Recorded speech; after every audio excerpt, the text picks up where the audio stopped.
Good morning, dear students. This is our social class. So, in our social class, we already discussed a lot of things related to the third lesson, the Southern Plateau. So, which lesson? The Southern Plateau. So, dear students, it is the right time to recall our yesterday class.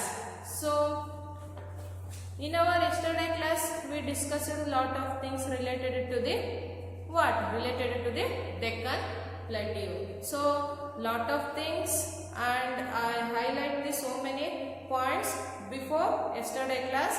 So, in yesterday class, also we discussed the Deccan Plateau head. So, in this head, we discussed so many things. So, just once we have to glance the Deccan Plateau. So, in the Deccan Plateau, this is the first point. The Eastern Ghats are divided into small hill ranges by the rivers coming from the Western Ghats. So, the Eastern Ghats are the Eastern E-A-S-T-E-R-N, the Eastern Ghats, are divided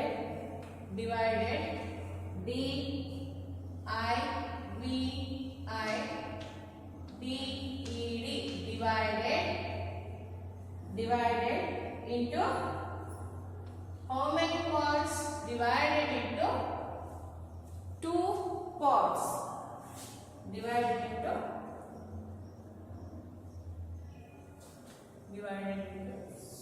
small hill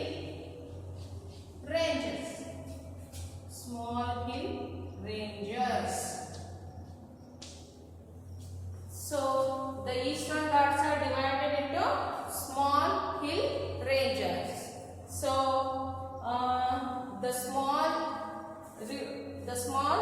hills ranges divided by the western flowing rivers. ಅಂದ್ರೆ ಪಶ್ಚಿಮದಲ್ಲಿ ಹರಿತಕ್ಕಂತ ನದಿಗಳಿಂದ ಈ ಒಂದು small hills divide ಆಗಿದೆ.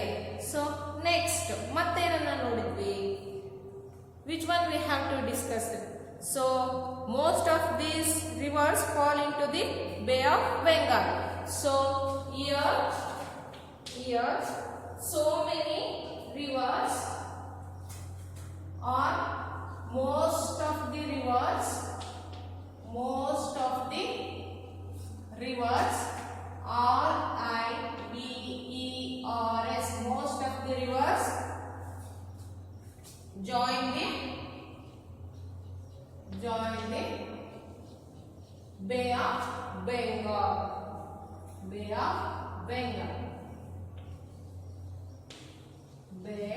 of Bengal. Okay? Bengal.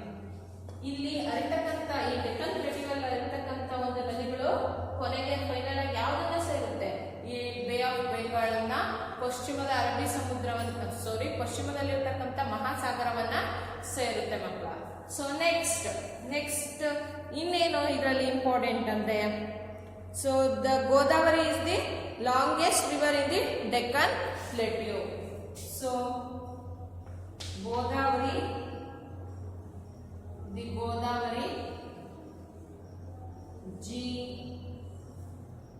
G-O-D-A-V-A-R-I,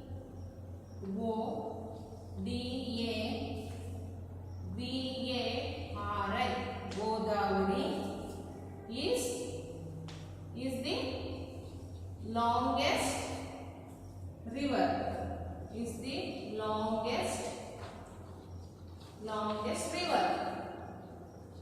Longest river in where? In the Deccan Plateau.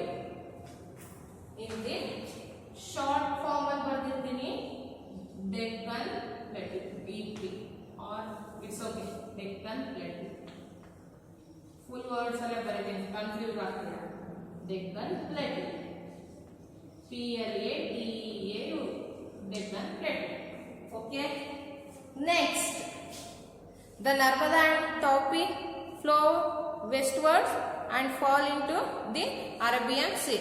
Narmada and Tapi river ಅಂದ್ರೆ Narmada river ಮತ್ತೆ Tapi river ಕೂಡ westwards, its flow towards where? Westwards ಅಂದ್ರೆ ಪಶ್ಚಿಮ ಮುಖವಾಗಿ ಹರಿದ್ಬಿಟ್ಟು it's finally it's also joins the where? In Arabian Sea. ಗೊತ್ತಾಯ್ತಾ ಮಕ್ಕಳ? Final ಆಗಿ ಇದು ಅರಬ್ಬಿ ಸಮುದ್ರವನ್ನ ಸೇರುತ್ತೆ. ಇವಿಷ್ಟನ್ನ ಕೂಡ ನಾವು these things we have to discuss it in our yesterday's class. Okay, students, in this session I discussed the new topic, people of the Plateau region. Okay, today we have to ready to discuss about the people of the Plateau region. Shall I rub this? Okay. So, in Plateau region, which type of people is there and how they are lead the life and which type of the lifestyle they leading. So, these things we have to discuss in the people of the Deccan Plateau.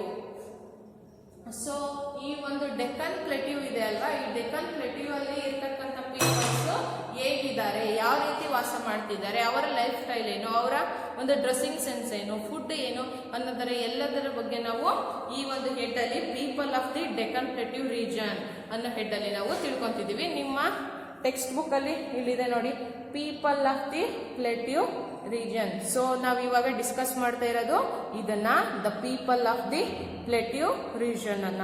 So ನಾನು before starting the new topic the people of the plateau region, just I recall the yesterday class. It is the today's new topic, people of the plateau region. Which topic we discussed in our class? People, P-E-O-P-L-E, people of the people of the Plateau region. P-L-A-T-E-A-U, Plateau region. R-E-G-I-O-N, region. Okay, so this is our discussing topic. So students, all of you observe your textbook. The climate in the Plateau region varies from one place to another. The climate of the Plateau region, it is varies from one place to another. Andre it here the Deccan Plateau or the whole Plateau region, it is different from one place to another place. The main occupation of the people are agriculture and mining. As the Plateau region is rich in minerals, people are also employed in mineral based industries. So students, the main occupation of the people are agriculture. So in the Plateau region, the all peoples depending upon the agriculture and mining. Why the peoples of the Plateau region, most of the peoples depending on the mining? Because we are already know very well about the Plateau. It is a storehouse of minerals now. So here so many minerals available has. So that's why the most of the mining industries located there means in Plateau regions. So most the surrounding peoples and peoples of the Plateau depending upon they are working in the mining industries. So ಮಕ್ಕಳ ನಿಮ್ಮ ಈ ಒಂದು mining industries ಏನಕ್ಕೆ located ಆಗಿದೆ ಅಂದರೆ ಎಲ್ಲ ಮಿನರಲ್ಸ್ಗಳು ಕೂಡ ಅಲ್ಲಿ ಅತಿ ಹೆಚ್ಚು ಅವೈಲಬಲ್ ಆಗೋದ್ರಿಂದ ಹೆಚ್ಚು ಹೆಚ್ಚು ಇಂಡಸ್ಟ್ರಿಗಳು ಅಲ್ಲೇ ಲೊಕೇಟ್ ಆಗಿದ್ದಾವೆ. So the plateau region peoples depending upon the are working in the industries of the mining.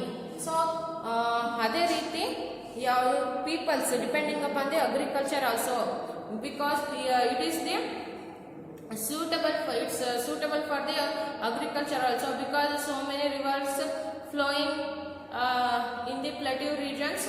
So here also very fertile soil is available to doing the agriculture. So the people of the plateau region depending upon the agriculture also. So here the peoples growing sugarcane, cotton, oil seeds, millets, rice. So this type of so many crops growing in the plateau region. So next students, the plateau region is thinly populated. So the plateau region is thinly populated. Thinly populated means very low population. Here very low population. ಅಂದರೆ ತಿಕ್ಲಿ ಅಂದ್ರೆ ಏನೋ ತುಂಬ ಹೆಚ್ಚು ಜನ ಇದ್ರೆ ಅದನ್ನ ನಾವು Titli populated ಅನ್ಬೋದು. ಸೊ ಅದೇ ರೀತಿ ವೆರಿ ಥಿನ್ಲಿ ಪಾಪ್ಯುಲೇಟೆಡ್ ಅಂದ್ರೆ ಕಡಿಮೆ ಪ್ರಮಾಣದ ಒಂದು ಜನಸಂಖ್ಯೆಯನ್ನ ಹೊಂದಿದೆ. So next, the Malwa and Chhota Nagpur plateaus are covered by deciduous tree forest. So you already know what is the meaning of the deciduous forest. Deciduous forest means, so here season wise the shade leaves are fall down to the earth and new leaves growing in the instead of the shade leaf. So this type of forest we call it as the deciduous forest. ಅಂದ್ರೆ ಈ ಒಂದು ಹಣ್ಣಾಗಿರ್ತಕ್ಕಂಥ ಹಣ್ಣೆಲೆಗಳು ಉದುರಿ ಹೊಸ ಹಸಿರು ಎಲೆಗಳು ಚಿಗುರು ಹುಟ್ಟತಕ್ಕಂಥ ಒಂದು ಮರಗಳನ್ನ ನಾವು ಏನಂತ ಕರಿತೀವಿ, ಡಿಸಿಡಸ್ ಟ್ರೀಸ್ ಅಂತ ಹೇಳಿ ಕರಿತೀವಿ ಮಕ್ಕಳ. So the Chota Nagpur plateaus are covered by deciduous forest. ಅಂದ್ರೆ ಈ ಛೋಟಾ ನಾಗ್ಪುರ್ ಪ್ಲೇಟ್ಯೂ, ಈ ಒಂದು ಪ್ಲೇಟ್ಯೂ ಯಾವ್ದ್ರಿಂದ ಒಂದು ಕವರ್ಡ್ ಆಗಿದೆ, ಈ ಡಿಸಿಡಸ್ ಫಾರೆಸ್ಟ್. ಈ ತರ ಒಂದು ಆದಂತ ಒಂದು ನೇಚರ್ ಆಫ್ ಟ್ರೀಸ್, ಅಂದ್ರೆ ಈ ತರ ಒಂದು ಗುಣಲಕ್ಷಣಗಳನ್ನ ಹೊಂದಿರತಕ್ಕಂಥ ಟ್ರೀಸ್ ಗಳಿಂದ ಕೂಡಿರ್ತಕ್ಕಂಥ ಫಾರೆಸ್ಟ್ ಈ Chota Nagpur plateau surrounding full covered ಆಗಿದೆ. ಸೊ ಅರ್ಥ ಆಯ್ತಾ ಮಕ್ಕಳ? ನೆಕ್ಸ್ಟ್ ಎ ಲಾರ್ಜ್ ಸ್ಕೇಲ್, ಅಂದ್ರೆ ಡಿಸಿಡಸ್ ಫಾರೆಸ್ಟ್ ಲಾರ್ಜ್ ಸ್ಕೇಲ್ ಅಲ್ಲಿ ಅತಿ ಹೆಚ್ಚಾಗಿ ಈ ಒಂದು ಡಿಸಿಡಸ್ ಟ್ರೀಸ್ ಕವರ್ಡ್ ಆಗಿದೆ. So tribal people like Bhils, Gondas, Warlis and Bastar. So these tribal people ಅಂದ್ರೆ ಆದಿವಾಸಿಗಳು ಅಂತ ಹೇಳ್ಬೋದು. So dear students, the people living in forest no, so these people we call it has tribal. Okay, tribal people ಅಂದ್ರೆ ಆದಿವಾಸಿಗಳು, ಬುಡಕಟ್ಟು ಜನಾಂಗದವರು ಅಂತ ಕರಿಬಹುದು. ಯಾವ್ಯಾವುದು? ಸೊ ಈಗ ನೀವು ಫಾರ್ ಎಕ್ಸಾಂಪಲ್ ಹೇಳ್ಬೋದು, ನಿಮ್ಮ ಮನೆ ಅಡ್ರೆಸ್ ಎಲ್ಲ ಹೇಳ್ತಿರೋ ಅಲ್ವಾ, ಅದೇ ತರನೇ ನಮ್ಮ ಒಂದು ಈ ಕ್ಯಾಸ್ಟ್ ಅಲ್ಲಿ ಈಗ ನೋಡಿ, ನಾವು ಒಂದು ಕ್ಯಾಸ್ಟ್ ಅಂದ್ರೆ ಯಾವ್ದು ಡಿಫ್ರೆಂಟ್ ಕ್ಯಾಸ್ಟ್ ಅನ್ನ, ಜಾತಿ ಧರ್ಮಗಳ ಹೆಸರನ್ನ ಹೇಳ್ತೀವಲ್ವಾ. So this type in tribal peoples also divided the caste. ಅಂದ್ರೆ ಅದ್ರೊಳಗೇನು ಕೂಡ ಒಂದು ಅವರವರ ಒಂದು ಆದಿವಾಸಿಗಳು ಅಂದ್ರೆ ಅದರೊಳಗೆ ಕಾಡಲ್ಲಿ ವಾಸ ಮಾಡೋರು ಅಂದ್ರೆ ಒಬ್ಬರೇ ಇಲ್ಲ, ಅದರಲ್ಲಿ ಬೇರೆ ಬೇರೆ ಜನಾಂಗಗಳು ಇದಾವೆ. ಯಾವ ರೀತಿ ಅಂದ್ರೆ Bhils it is the one of the tribal people. ಗೊತ್ತಾಯ್ತಾ? ಈ ಟ್ರೈಬಲ್ ಪೀಪಲ್ ನ ಒಂದು ಜನಾಂಗ, ಅದು ಒಂದು. Next Gondas it is also one tribal group. So Warlis ಅಂದ್ರೆ ಅದು ಒಂದು ಕಾಡು ಜನಾಂಗದ ಒಂದು ನೇಮು, ಅಲ್ಲಿರ್ತಕ್ಕಂಥ ವಾಸಿಸ್ತಕ್ಕಂಥ ಒಂದು ಜನಾಂಗದ ನೇಮು. ಅಂಡ್ ಬಾಸ್ಟರ್ ಅಂದ್ರೆ ಇದು ಕೂಡ ಒಂದು ಕಾಡಲ್ಲಿ ಈ ಟ್ರೈಬಲ್ ಪೀಪಲ್ ನ ಒಂದು ಗ್ರೂಪ್. ಗೊತ್ತಾಯ್ತಾ? ಸೊ ಇದು ನೀವು ಅಷ್ಟು ಡೆಪ್ತ್ ಆಗಿ ಏನೋ ತಿಳ್ಕೊಳ್ಳೋಂಥದ್ದು ಬೇಡ ಮಕ್ಕಳ, ನಿಮಗೆ ಅದರ ಒಂದು ಅವಶ್ಯಕತೆ ಇಲ್ಲ. ಇಲ್ಲಿ ನೀವು ಈ ಟ್ರೈಬಲ್ ಪೀಪಲ್ ಅಂದ್ರೆ which people who is living in the forest no. So this is called the tribal people ಅನ್ಬೋದು. ಕಾಡಲ್ಲಿ ವಾಸ ಮಾಡ್ತಕ್ಕಂಥ ಜನಗಳಿಗೆ ನಾವು ಟ್ರೈಬಲ್ ಪೀಪಲ್ ಅಂತ ಕರಿತೀವಿ ಅಂತ ಹೇಳ್ಬೋದು ಮಕ್ಕಳ. ಸೊ ಎಕ್ಸಾಂಪಲ್ಸ್ ಅಂದ್ರೆ Bhils, Gondas, Bastar, so warlis, these are the example for the tribal people groups. Okay, so these group of peoples or these group of tribal people dwell here leading a very simple life in harmony with nature. So dwell means what ಅಂದ್ರೆ ವಾಸಿಸ್ತಾ ಇದ್ದಾರೆ. ಈ ಒಂದು ಗೊಂಡಾಸು, ಬಿಲ್ಸು, ಬಾಸ್ಟ್, Warlis, these peoples leading life in forest and it's lead life in harmony with nature. ಅಂದ್ರೆ ಈ ಒಂದು ಪರಿಸರಕ್ಕೆ ಹೊಂದಿಕೊಂಡು ವಾಸ ಮಾಡ್ತಕ್ಕಂಥ ಒಂದು ಲೈಫ್ ನ ಲೀಡ್ ಮಾಡ್ತಿದ್ದಾರೆ. ಅಂದ್ರೆ ಸಾಮರಸ್ಯವಾಗಿ, ಹಾರ್ಮೋನಿ ಮೀನ್ಸ್ ಅಂದ್ರೆ ಮ್ಯೂಚುಯಲ್ ಆಗಿ, ಅಂದ್ರೆ ಪರಿಸರ ಜೊತೆ ತುಂಬಾ ಚೆನ್ನಾಗಿ ನೋಡಿ ಅವ್ರು ಕಾಡಲ್ಲಿ ಲೈಫ್ ಲೀಡ್ ಮಾಡ್ತಿದ್ದಾರೆ ಅಂದ್ರೆ ಅವ್ರಿಗೆ ಎಷ್ಟು ಕಂಫರ್ಟಬಲ್ ಆಗಿರ್ಬೋದಲ್ವಾ. ಆ ಒಂದು ನೇಚರ್ಗೆ ಅವ್ರು ಆಲ್ರೆಡಿ ಹೊಂದ್ಕೊಂಡಿದ್ದಾರೆ ಮಕ್ಕಳ. ಸೊ ಫಾರ್ ಎಕ್ಸಾಂಪಲ್ ಈಗ ಇಲ್ಲಿ ಈ ಒಂದು ವಾತಾವರಣಕ್ಕೆ, ಈ ಸಿರಿಗರೆಯ ವಾತಾವರಣಕ್ಕೆ ನೀವೆಲ್ಲರೂ ಹೊಂದ್ಕೊಂಡಿದ್ದೀರಾ ಅಲ್ವಾ ಮಕ್ಕಳ. ಸೊ ನೀವು ಈ ವಾತಾವರಣಕ್ಕೆ ಹೊಂದ್ಕೊಂಡಿದ್ದೀರಾ. ಸೊ ನಿಮ್ಮನ್ನ ಈ ಸಡನ್ ಆಗಿ ಈ ಊರಿಂದ ಇನ್ನೊಂದು ಊರಿಗೆ, ಯಾವ್ದಾದ್ರು ಬೇರೆ ಊರಿಗೆ ಶಿಫ್ಟ್ ಮಾಡಿದ್ರೆ ಏನನ್ಸುತ್ತೆ, ನಿಮಗೆ ಹೊಸ ವಾತಾವರಣ ಅನ್ಸುತ್ತೆ ಅಲ್ವಾ, ತುಂಬಾ ಕಿರಿಕಿರಿ ಆಗುತ್ತೆ ಅಲ್ವಾ. ಸೊ ನಿಮಗೆ ಹಾರ್ಮೋನಿ ಅಂದ್ರೆ ಸಾಮರಸ್ಯವಾಗಿ ಆ ಒಂದು ಪ್ಲೇಸ್ಗೆ ಹೊಂದ್ಕೊಳ್ಳೋದಕ್ಕೆ ಆಗೋದಿಲ್ಲ. ನೀವು ಯಾವ್ದಾದ್ರು ಈಗ ವೆಕೇಶನ್ಸ್ಗೆ ಅಂತೇಳಿ ಎಲ್ಲ ಬೇರೆ ಕಡೆ ಹೋಗ್ತಿರಲ್ವಾ, ನಿಮ್ಗೊಂಥರ ಕಿರಿಕಿರಿ, ನಮ್ಮೂರೇ ನಮಗೆ ಚಂದ ಅಂತಿರಲ್ವಾ ಮಕ್ಕಳ. ಸೊ ಅದೇ ರೀತಿ ಇಲ್ಲಿನ ನಮಗೆ ಹೇಗೆ ಡಿಸ್ಟರ್ಬ್ ಅನ್ಸುತ್ತೆ ಅಲ್ವಾ. ಸೊ ಅದಕ್ಕೆ ನಾವು ಎಲ್ಲಿ ವಾತಾವರಣಕ್ಕೆ ಹೊಂದ್ಕೊಂಡಿದೀವೋ, ಯಾವ ಒಂದು ಎನ್ವಿರಾನ್ಮೆಂಟ್ಗೆ ನಾವು ಹೊಂದ್ಕೊಂಡಿದೀವೋ ಅಲ್ಲಿ ನಾವು ಏನಾಗ್ತೀವಿ ಸಾಮರಸ್ಯವಾಗಿ ಆ ಒಂದು ವಾತಾವರಣಕ್ಕೆ ಹೊಂದ್ಕೊಂಡ್ಬಿಟ್ಟು ನಮ್ಮ ಲೈಫ್ ಸ್ಟೈಲನ್ನು, ನಮ್ಮ ಲೈಫನ್ನು ಲೀಡ್ ಮಾಡ್ತೀವಿ ಅಲ್ವಾ ಮಕ್ಕಳ. ಸೊ ನಿಮಗೆ ಅರ್ಥ ಆಯಿತು ಅಂತ ನಾನು ಅಂದ್ಕೊಳ್ತೀನಿ. ಅದೇ ರೀತಿ ಸೊ ಈ ಟ್ರೈಬಲ್ ಪೀಪಲ್ ಕೂಡ ಏನು ಮಾಡ್ತಾರೆ, ಈ ಫಾರೆಸ್ಟಲ್ಲಿ ಅವರು ವಾಸ ಮಾಡೋದ್ರಿಂದ ಆ ಒಂದು ಕಾಡಿನ ಒಂದು ಪ್ರಕೃತಿ ಸೌಂದರ್ಯಕ್ಕೆ ಅವರು ಸಾಮರಸ್ಯವಾಗಿ ಅಂದರೆ ಮ್ಯೂಚುಯಲ್ ಆಗಿ ಹೊಂದ್ಕೊಂಡ್ಬಿಟ್ಟು ತಮ್ಮ ಲೈಫ್ನ ಲೀಡ್ ಮಾಡ್ತಿದ್ದಾರೆ. So next, the men wear mainly dhoti, achkan and turban, and women wear saris and blouses or gagras and cholis in their own style. So ಇಲ್ಲಿ ಇಷ್ಟು ಯಾವುದರ ಒಂದು ಆಕ್ಯುಪೇಷನ್ ನೋಡಿದ್ವಿ. ಸೊ ಯಾವ ರೀತಿ ಪೀಪಲ್ಸ್ ಇದ್ದಾರೆ ಅನ್ನೋದನ್ನ ನೋಡಿದ್ವಿ, ಅಲ್ಲಿ ಏನನ್ನ ಬೆಳೀತಾರೆ ಅನ್ನೋದನ್ನ ನೋಡಿದ್ವಿ, ಪೀಪಲ್ಸ್ ಯಾವುದ್ರ ಮೇಲೆ ಹೆಚ್ಚು ಡಿಪೆಂಡ್ ಆಗ್ತಾ ಇದ್ದಾರೆ ಅನ್ನೋದನ್ನ ಕೂಡ ನಾವು ಈ ಒಂದು ಪ್ಲೇಟ್ಯೂ ರೀಜನ್ ಅಲ್ಲಿ ನೋಡಿದ್ವಿ. ಅದೇ ರೀತಿ ಫೈನಲ್ ಆಗಿ ಅವರ ಒಂದು ಡ್ರೆಸ್ಸಿಂಗ್ ಸೆನ್ಸ್, ಯಾವ ರೀತಿಯ ಒಂದು ಡ್ರೆಸ್ಸಿಂಗ್ ಸೆನ್ಸ್ ಇದೆ ಅನ್ನೋದನ್ನ ನಾವು ನೋಡೋಣ. ಸೊ ಈ ಒಂದು ಪ್ಲೇಟ್ಯೂ ರೀಜನ್ ಅಲ್ಲಿ here the peoples wearing the dhotis, mainly dhotis and achkan and turban. ನೋಡಿ ಅಂದ್ರೆ ಜುಬ್ಬಾ ಪೈಜಾಮ್ ಇರ್ಬೋದು, ಟರ್ಬನ್ ಅಂದ್ರೆ ಪೇಟ, ನೀವೆಲ್ಲ ಹಾಕೊಂತೀರಲ್ವಾ ಏನಾದ್ರು ಪ್ರೋಗ್ರಾಮ್ಸ್ ಇದ್ದಾಗ. ಸೊ ನಿಮ್ಮ ಮನೆಯಲ್ಲೆಲ್ಲ ಹಾಕ್ತಾರಲ್ಲ, ಸ್ವಲ್ಪ ಅದೇ ತರನೇ ಫುಲ್ ಹಾಕ್ಬಿಟ್ಟು ಕೆಳಗಡೆ ಉದ್ದಾಗಿ ಬಿಟ್ಕೊಂಡಿರ್ತಾರೆ, ರಾಜಸ್ಥಾನಿ ಸ್ಟೈಲಲ್ಲೆಲ್ಲ ನೋಡಿದಿರಲ್ವಾ. ಸೊ ಈ ತರ ಒಂದು ಟರ್ಬನ್ ಗೊತ್ತಾಯ್ತಾ. ಈ ಅಚ್ಕನ್ ಅಂದ್ರೆ ಅದು ಒಂದು ಡ್ರೆಸ್ಸಿಂಗ್ ಸೆನ್ಸ್ ಗೊತ್ತಾಯ್ತಾ, ಅದು ಒಂದು dress name. So and women wear saris and blouses, ಅಂದ್ರೆ ಈ ಲೇಡೀಸು ನಮ್ಮ ತರನೇ ಕಾಮನ್ ಆಗಿ ಸ್ಯಾರೀಸ್ ಬ್ಲೌಸಸ್ ವೇರ್ ಮಾಡ್ತಾರೆ. ಸೊ ಅದರ ಒಂದು ವೇರ್ ಮಾಡ್ತಕ್ಕಂಥ ಒಂದು ಏನಿದೆ ಔಟ್ಲುಕ್ ಏನಿದೆಯಲ್ಲ ಅದು ಮಾತ್ರ ಡಿಫ್ರೆಂಟ್. ಎಲ್ಲರೂ ಸ್ಯಾರಿ ಬ್ಲೌಸಸ್ ವೇರ್ ಮಾಡ್ತಾರೆ, ಅದನ್ನ ಡಿಫ್ರೆಂಟ್ ಸ್ಟೈಲಲ್ಲಿ ಟ್ರ್ಯಾಕ್ ಮಾಡ್ತಾರೆ. So next, ghagras and cholis in their own style. ಅಂದ್ರೆ ನೆಕ್ಸ್ಟ್ ಗಾಗ್ರಾಸ್ ಮತ್ತೆ ಚೋಲಿಸ್, ಅಂದ್ರೆ ಈ ಗಾಗ್ರಾ ಚೋಲಿ ಅಂತ ಅವಾಗೆಲ್ಲ ಹಾಕ್ತಿದ್ರಲ್ಲಪ್ಪ, ಕೆಳಗೆ ಉದ್ದವಾಗಿರ್ತಕ್ಕಂಥ ಒಂದು ಡ್ರೆಸ್, ಮೇಲೆ ಅದಕ್ಕೆ ಒಂದು ಟಾಪ್ ಟೈಪ್ ಬರ್ತಿತ್ತು, ಸ್ಕರ್ಟ್ ಮತ್ತೆ ಟಾಪ್ ಟೈಪ್ ಬರ್ತಿತ್ತಲ್ಲ, ಅದಕ್ಕೆ ಒಂದು ಏನ್ ದುಪ್ಪಟ್ಟ ಬರ್ತಿತ್ತಲ್ಲ ಮಕ್ಕಳ, ಗರ್ಲ್ಸ್ ಗೊತ್ತಿರುತ್ತೆ. So this type of ghagra cholis in their own style. ನೋಡಿ ಈ ಗಾಗ್ರಾ ಚೋಲಿನ ಕೆಲವೊಬ್ರು ವೇಲ್ನ ಫುಲ್ ಕೊರಳತ್ತ ಹಾಕೊಂತಾರೆ, ಈಗ ಹಾಕ್ತಾರೆ, ಅದನ್ನ ಹಿಂಗೋ ಮುಂದ್ಗಡೆ ಹಾಕೊಂತಾರೆ. ಸೊ ಈ ತರ ಡಿಫ್ರೆಂಟ್ ಸ್ಟೈಲಲ್ಲಿ ಏನ್ ಮಾಡ್ತಾರೆ, ಅವ್ರದೇ ಆಗಿರ್ತಕ್ಕಂಥ ಓನ್ ಸ್ಟೈಲಲ್ಲಿ ಡಿಫ್ರೆಂಟ್ ಆಗಿ ವೇರ್ ಮಾಡ್ತಾರೆ. So which type of dresses wearing in the plateau region, the peoples wearing in plateau region, children's mainly dhoti, achkan and turban. Next, women's sari, blouses or gagras and cholis. So this type of dresses the people wearing or using in the plateau region.